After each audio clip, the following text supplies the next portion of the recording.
Welcome back at the Lodge with Jim and Michelle, a podcast celebrating life spent in the great outdoors. Whether you're an angler, a hunter, trapper, or someone just enjoying an active outdoors lifestyle, this show is for you. Join Jim Broughton and Michelle Sherman as they discuss outdoor news, opinions, events, and much more occurring over recent weeks. It's time now to pull up a chair, pour a favorite beverage, gather close to the campfire, and kick up those tired feet and relax, because you're back at the Lodge.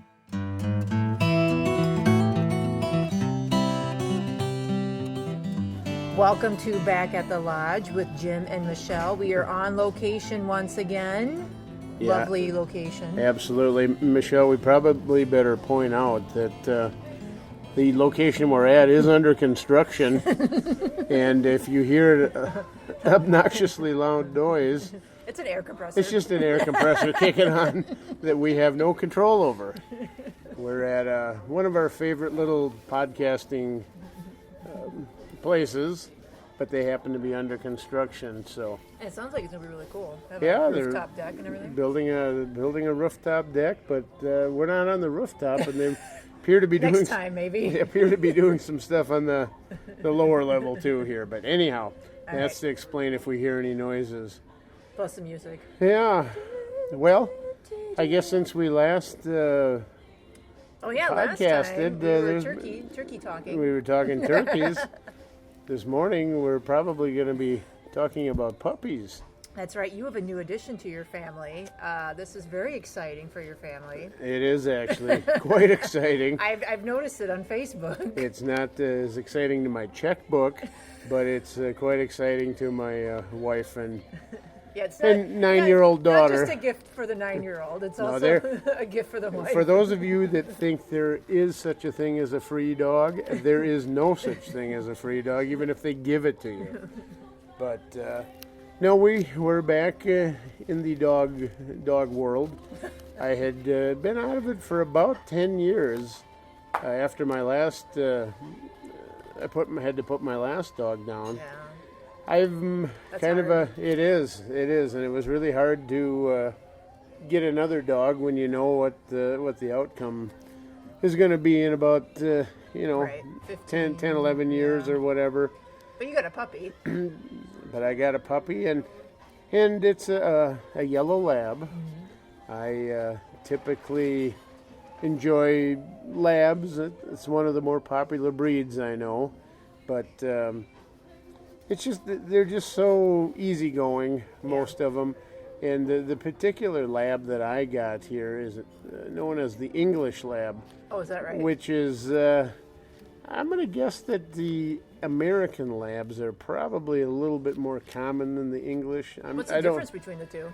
Well, the American lab is the prototypical hunting lab. Okay. It's more sleek. It's bred for high energy, and they just want to please, and they want to go all the time until they drop. Now, the English lab is a little bit smaller, a little thicker bodied, but their personality is a lot more laid back. Particularly if you're going to have a dog that's in a house, which yours is, which is what ours is going to be. You want something that's not bouncing off the walls and high strung all the time. Now, I'm certainly making some generalities here on this, and I'm sure there's every exceptions. Puppy's different. But the last time I had a lab, which would have been about 10 years ago, excuse me, I got a cough here. We ended up having some joint problems, tore its ACL, and at that time it cost me quite a bit of money to have fixed, and it ended up a situation where you fix one leg, the chances are pretty good you got to fix another, and at the current cost of repairing ACLs averaging about $2,300 a leg, you can end up getting quite a lot of money stuck into a dog quickly. Yeah. So that was another motivating factor. I wanted to stick with the lab breed, and And I should point out that in terms of the AKC, the American Kennel Club, they don't really recognize different types of labs. It's just the Labrador Retriever. But, there are a bunch of subtle differences. There's English labs, there's, I guess there's black, yellow, red. There's all sorts of different little designations, but they all fall under Is the Labradoodle recognized? Well, I don't know if that's recognized. There's a lot of people love them, but I think there's some people that are kind of against what some of the people are doing with the breeds With the too, interbreeding, yeah. because they are. Well, aren't they interbreeding them because of the poodles are hyperallergenic, and then you're trying to get the demeanor of the lab? Is that what it's for? I think so, but from what I've heard, there are some problems with some of those type of. Well, you can't just assume that you're going to get the genes right. Well, but I mean, just from what I had heard, and like I said, people will probably be able to discount me as wrong, but because I really haven't checked it out, I wasn't interested. But what I had heard was just from a grooming standpoint, some of these dogs are harder to groom because just the way their hair and all that is. Interesting. And, those might be kind of lame excuses not to get into that breed. And like I said, I'm not taking anything away from anybody that has one. But, no, this time around I wanted to try the English lab. And what'd you name her? We named her Mika. And she's a female. Mm-hmm. And she's, right now, she's about 8.5 weeks old. So cute. She's so cute. We'll post some pictures on our respective blogs here, and so you can see what she looks like. But are you going to raise her to be a hunting dog, or what's the deal on we that? are actually going to some extent. She's going to be. There's a big kennel over near Northfield, Minnesota, called Dawkins Oak Ridge Kennels, and I'm sure if anybody that's into the hunting world has probably heard of Tom Dawkins, and he's got just a fabulous kennel, and she's enrolled over there in September already. Is that right? She's going to school this fall. In fact, when I send my daughter back to school for 4th grade, 2 days later I send my puppy to school, and she'll be staying over there for her puppy kindergarten for 2 weeks. Oh, so wow. She'll be going to school. So you won't see her for 2 weeks. So I won't see her for 2 weeks. You guys will miss her. Yeah, she probably won't miss us, but... No. Are you taking her anywhere this summer? You guys planning any trips yet, or? We really haven't planned anything that would involve getting away. We planned just little overnight trips. Oh. And the dog will probably end up staying the same place that the daughter is staying. So I don't know. We might, but certainly that complicates things too now. I know, now you have because that. now as a pet owner, and if you're going to take the pet with, I was looking some of the the hotels and that places you can stay. They'll take a dog for $50. Well, either that or only up to 30 pounds. Oh, like a Chihuahua. So apparently a bigger dog makes a bigger mess. So But they don't want Great Danes up in there. I can understand that. So anyhow, that's. Well, I love the pictures on Facebook, and I love that your wife, she was obviously pro getting the dog, but after receiving the dog, she has just gone head over heels in love with this puppy. It really is true. I mean, for me, that's probably been the biggest transformation about the dog, is seeing somebody who is not real keen on Like, it's dogs, okay, yeah. but having them just absolutely fall in love with this dog and treating it like it's her own child, which I honestly think some of my wife's family, her sisters in particular, are just really excited about this because they just never envisioned this happening. So that's funny.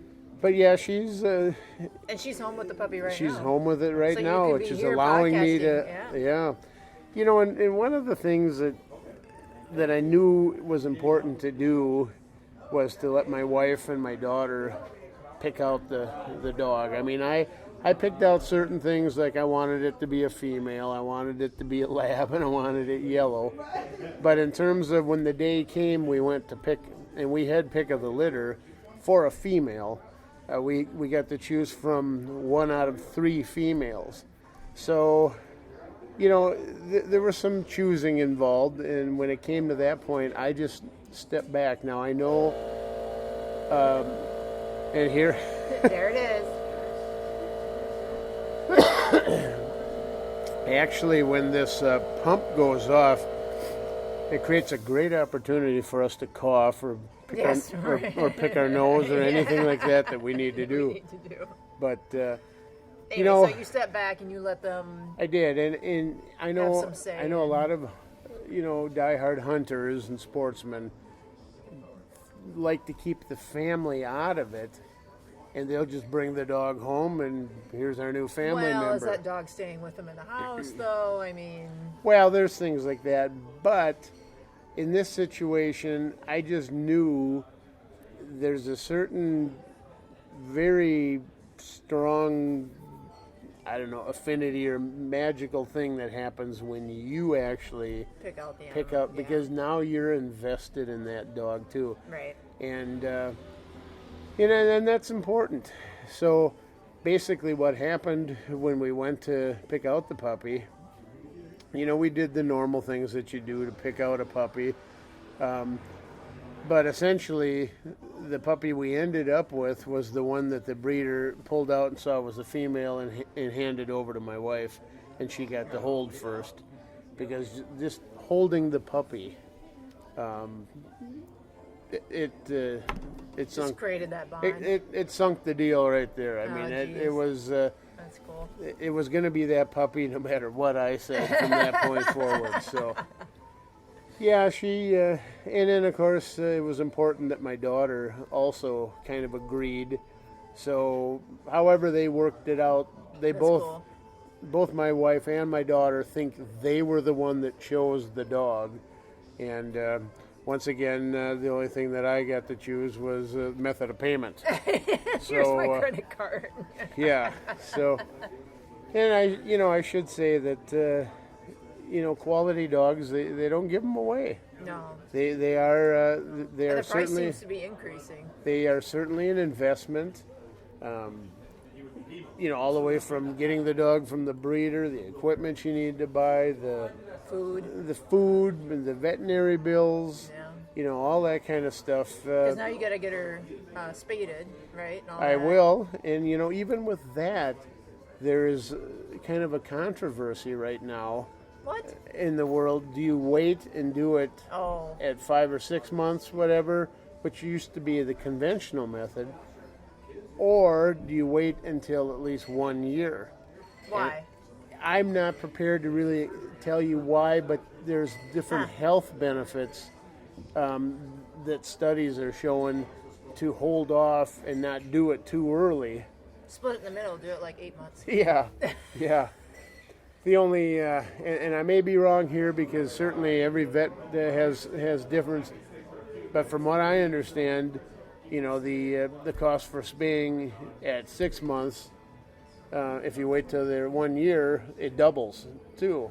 Oh, is that right? I don't know if it's a more complicated procedure or what. I don't know why Doesn't that make any is. sense, right? So, not that there's a financial component to every decision, but in effect ridiculous. there is because. Yeah. That's interesting. But, my breeder, one of the things he told me is, I don't want her spayed until she's 1 year old. That's what he said? My veterinarian tends to do it when they're more closer to 6 months old.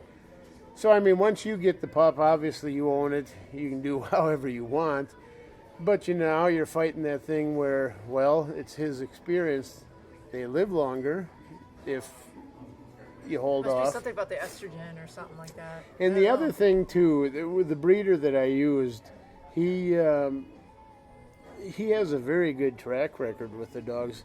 It's very typical. I wouldn't say the average age they live to is 15, but he has a lot of his dogs living 14, 15 years old when the average for the breed is 9 to 11. And he attributes it a lot to the type of quality food you feed them throughout their life. Doing some of the stuff like if you're going to spay the dog, when you do it, and all that. And it's hard to go against some of that stuff because this guy's been doing it for probably it's at least 40 years, if not 50 years, and right. It's one of those things. So there's a lot of decisions that we have to do coming down the road here, but we'll hear more at Back at the Lodge. Yeah, with Jim we and will. Michelle. I have one question for you. Yeah. This is a very important question because you have nice hardwood floors in your house. How do you feel about that? Well, there's another thing you got to look at of Did you think about that? Cost of refinishing. Did you think about that? We did. Because I've looked at houses. When Wayne and I moved here to the cities, we looked at houses with beautiful hardwood floors. And I remember one, they had 2 large dogs, and those floors were eaten up. I mean, they had to be refinished pronto. Right. It was ridiculous. Well, this dog will be spending, as it gets older, more time down in our basement than on the upstairs. Which is carpeted. The reason the dog is in the upstairs now is just to socialize the dog. You want it to become familiar with seeing us, hearing the noises we make, whether it's blowing our nose or coughing or sneezing or whatever. You want that dog to really just get accustomed. And like last night, we had a thunderstorm. I was going to ask about how she handled that. We went out, and the dog really wasn't even flinching. It would raise its head and look out of the kennel. Is that calm demeanor of the? Well, I don't know. English. I mean, it just. I think in many ways this dog, even though we've had it only for a little over a week, it's found that it has a secure place in our home, and knows that we take care of it, and just has all the belief that whatever's going on outside, I'm safe right here. So my cat doesn't even believe that. We've had him for 5 years. Well, we won't get into cat versus dog. Yeah, we won't get into feline issues. But I don't know. I mean, that's certainly a consideration. With the floor and that. I think if you keep their nails trimmed and all that kind of stuff, you can reduce some of those problems. Yeah. And this dog will at times be out in the kennel too. And I've found that dogs that are in the kennel, especially if you have a cement kennel, they tend to take care of it. The nails tend to wear down a little just by walking out there. So, if it becomes a problem, we'll have to deal with it. But I did.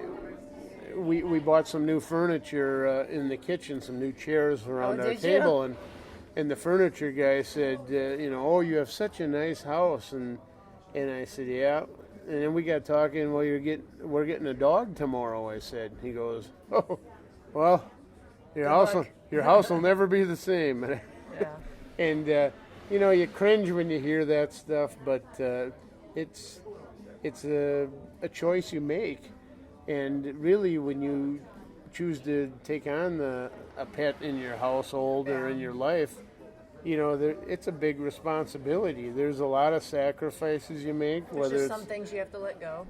Financial. I mean, right now, as a family, we're giving up certain day trips, going shopping and that we do as a family, because we can't be gone that long. We have a puppy that, needs some attention every 3-4 hours at the most. Yeah. And the great thing about Mika is she has gone through the night without us having to get up. So, when we take her out at about 10 o'clock when we go to bed, she's hanging in there till close to 6 o'clock in the morning. That's nice. And that's 8 hours that, and she hasn't had any accidents. Hasn't had any accidents or anything. But I'll tell you, once we take her outside and get to her little spot, she doesn't waste any time relieving herself. So, well, that's cool. Well, good to hear. I'm happy to see that, and happy you guys have your newfound puppy, and look forward to seeing her pretty soon. Will you invite me down for yes, summer party? Absolutely. We will have to do that. Except part of the reason I was late in hooking up with you today, Michelle, is Jim forgot that the main road between you and I where we meet Yeah. is closed. So I had a major detour I had to go around, which adds What are they about... doing? They tore out a bridge. Holy So from cow. now until mid-August, it takes a little bit more effort for the two of us to get together Oh my God. to bring this podcast to you. I hope everyone appreciates it. Yeah. All right. Well, we're going to take a break. Hear a message from one of our sponsors right after this. Hey, this is Cole Reed with Stewards of Wildlife. We're spearheading the Rhinos Forever project right now, and we could really use your support. If you'd like to learn more about the project and how you can help, please visit our website at www.stewardsofwildlife.org today. All right, well, thanks for that great message. Well, Michelle, we're sitting at the table here, and I see there's some flashing light that's Some glowing. glowing in front of me here, and I'm not quite sure what that's all about, but apparently... This is my show and tell. Apparently you needed some mood lighting for this podcast today? Yeah, I kind of like it sitting at our table, to be honest with you. Yes, we are the only ones in the restaurant that have mood lighting. Everyone's wondering what the hell's going Well, on. tell us what's going on here. Well, Cassie and I, my bestie Cassie, who I do all outside activities, adventures with, we went to Canoecopia in Madison, Wisconsin this year, which is always the first weekend in March. Now, is this like a trade show or a store? Canoecopia is like an event. It's a trade show. Okay. Consumer. I think they call it the largest canoe kayak show. I don't know, but it's pretty big. They have lots of seminars, and of course they have all the vendors are there. Jackson, So out of guys. all the things you saw and explored that day, Yeah. you came out with a camping light. I mean, I bought some other stuff. I just thought this was the coolest thing. It's because right. it's solar. It's solar powered, no batteries. It's inflatable, so you can let the air out, and it squeezes down to about an inch tall, and it's a round disc. So it's super easy for us for kayaking. And it's certainly lightweight. I mean, it can't be more than 3, maybe possibly 4 ounces. It's hardly anything to it. Yeah, and the one I have is changing colors, which is a little bit more expensive. It's $24.95. You can get it on Amazon or at their website, Mpowered, which is MPOWERD. They also have just regular single light ones and candle ones, and I looked on Amazon. They have Halloween ones. I mean, it's really cool. So it's a good price point. Okay, so if you charge this in the sun, how long is the light going to last you? I think it said 8 to 10 hours, Okay, so... and it's waterproof. I'm thinking about floating it around my kayak. Well, yeah, I think it would certainly float. I don't know if it'd keep the solar panel upright, because that's kind of the heavier side. Yeah, it might flip over. So it would float over, but Yeah. it's really neat. So it's called the Mpowered Lucy, Luci, inflatable solar light. And I have the multicolored change one, but so they're really cool. And they start, I think there's like $14.99, $19.99, $24.99. Yeah, and I mean, there's no battery, so you don't... I mean, really, the only thing you have to worry about is if there's no sun, Yeah, you might not have any light. yeah. Or, fun. or it just won't last as long. Usually, even on cloudy days, you can get a little power out of it, but it just might not charge things up. And the reason I got this is because Cassie and I are doing a kayak trip coming up Memorial Day weekend called the South Dakota Kayak Challenge. It's on the Missouri River. It starts in Yankton and runs through South Sioux City. And it's actually a race. So you begin Saturday morning at 7 a.m. and the race cutoff is at 1 p.m. on Sunday, but most people just kayak through the night. I have no idea what to expect. That's a lot of miles. So That's you a lot of kayak river miles. in the dark? Pretty much. Is You can camp. that a safe thing to do? You Or? that's why I'm getting all these lights. I'm Oh, getting safety okay. lights for my boat. I have the helmet lights for my head. I have the red-green lights for my boat. And I don't know what to expect. The Missouri River, for anyone who knows the Missouri River or even knows South Dakota, there's a lot of wind Yeah. and it's full of sandbars. Oh, is It can it? be, yeah, so it can be, like, I don't know how high it is right now. I know nothing about it. So it can be a challenge. But the nice thing about this race, there's multiple checkpoints. My mom and dad are going to be at every checkpoint because I'm telling him to. Yeah. And we might, if we get too tired or we're like, peace out, this is just too much. So when are you doing this? Memorial Day weekend. Oh, so it's coming up. Yeah.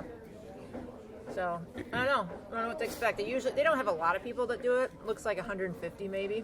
But I see canoes and kayaks of all sorts. I saw in pictures from past years. It's sdkayakchallenge.org if anyone's interested. It was like $50 to register.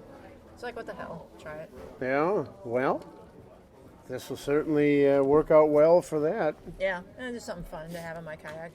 Because it will, as you get closer to South Sioux City, that is a major port. I don't want to call it port, but like thoroughfare for Right. boats. And so we will definitely get into more boat and barge traffic.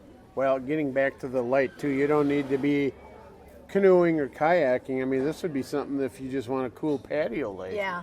You could put in the middle of your patio table and, Or hang out, right. if you don't want to do those tiki torches or you don't want an open flame or whatever. But yeah. So that's Well, my cool. fun thing.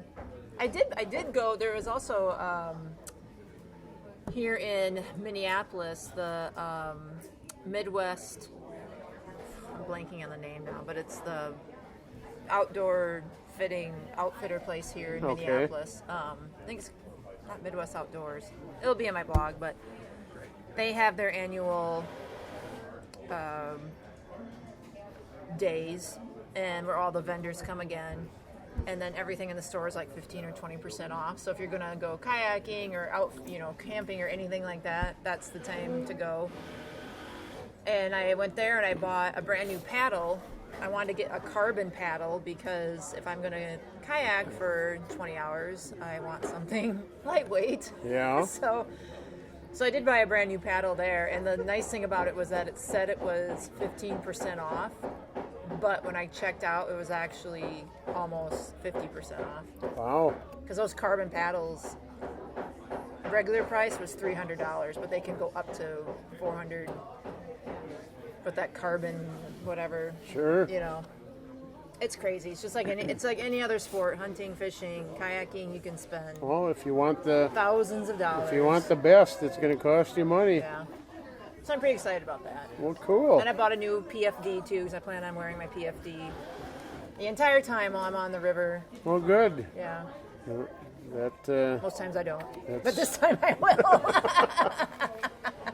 So I wanted something a little more comfortable. well, that's just it. I mean, I was going to ask you something that was comfortable Yeah. because Because the first one I bought was just cheap, and I needed it.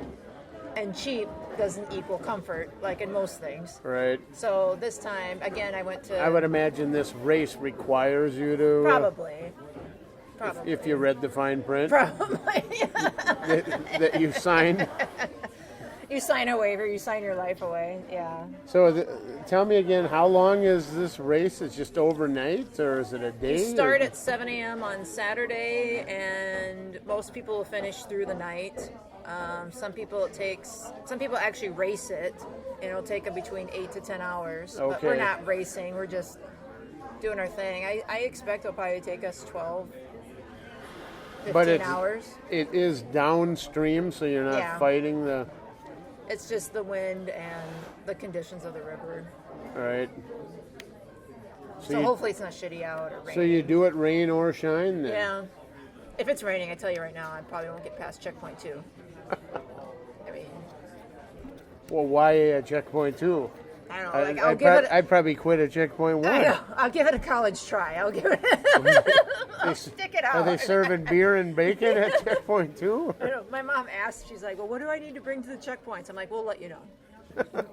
We'll let you know." Yeah. All right. Well, great. So Well- that's my fun thing. What do you got going on?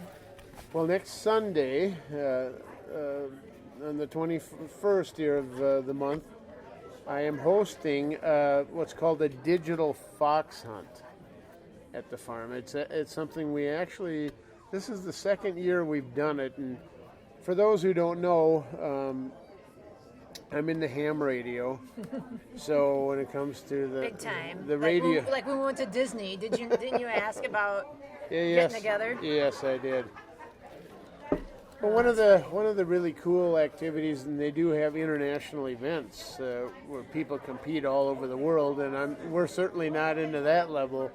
But basically, in a nutshell, what we do is we put these little micro transmitters out in the woods, and I mean these are really low-powered transmitters that you would have to be within probably 2 miles in order to even hear it. So we're talking about something that's just a few milliwatts in power, and what we do is we basically have one transmitter, and we'll tell everybody the frequency that's at, and then when they go out in the woods and when they actually find it, and they use a special type of antenna called a Yagi antenna, and it's a directional finding antenna. And if you've ever seen where wildlife researchers track animals that have radio collars, they have this antenna where they can kind of point it in the direction. All right. Those are basically, they're called Yagi antennas, and they're directional. So you get a stronger signal if you hit a certain area, and then obviously that's the direction you want to go towards. And hopefully, as you walk towards it, you're getting a stronger signal to the point where you actually find that transmitter, and then at that transmitter there will be some sort of instructions. So it's like geocaching. Yeah, a little bit, but it'll be instructions on where to find the next checkpoint. So this event that I'm hosting will probably have 3 micro transmitters out in the woods that on our property that people will be trying to get to, and you need to get the one transmitter to be able to know how to find the next transmitter. Gotcha. And so whoever finishes the fastest, or in a typical, when you're competing internationally, yes, people run through the woods with this antenna, and they're doing that. Our particular group, if they can walk and get there, that they're doing pretty good. In fact, I'm thinking that probably you have your ATV out. Well, we'll have it out to hide the transmitters and that. But I'm thinking probably only about half of the people will complete the course. Oh, really? It's made to be tough, and that's part of the challenge. Yeah. So, If it was easy, yeah. Then. And there's a lot of different ways to do it too. Sometimes these contests, they don't even tell you which. They'll just tell you which county this is in, and you have to have a stronger signal, and you have to find, continuously get the signal get weaker from transmitters. So Oh my gosh. your first signal might be pretty strong, so you know where to drive in the county, and it might be 10 or 15 miles away from where you're at.